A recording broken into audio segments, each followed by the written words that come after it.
The Husqvarna Viking Designer Epic has a bobbin sensor, but I'm going to show you a couple tricks about it that will save you some of that extra thread that you might always be winding off the end of the bobbin. So for example, if you're sewing along and you don't have any thread in the bobbin or you're almost low, you will get a message that will pop up. Bobbin thread is running low.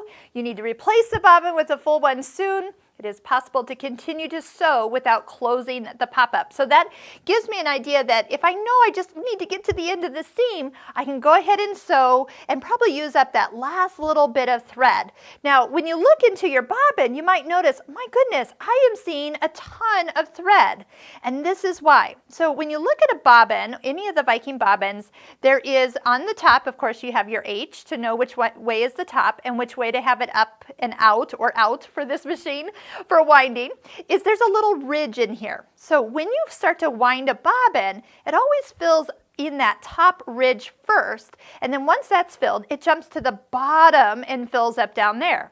But the way the sensor works is the sensor shoots through the bottom part and it says, oh, I can see through the bobbin, now you're going to be empty. Now if you have bobbin thread on, that is going to be a lot of thread that filled up that top part. That means you're going to be able to embroider a long way.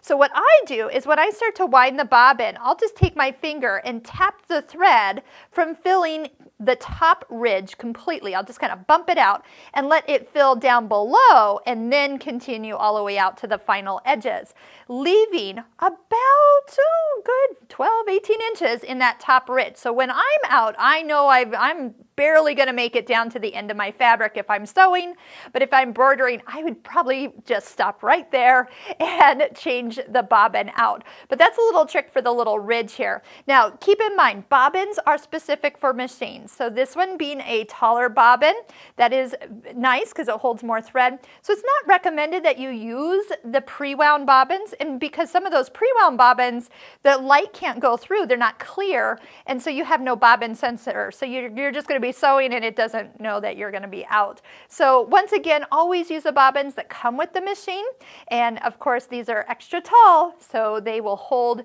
even more thread than probably your previous machine.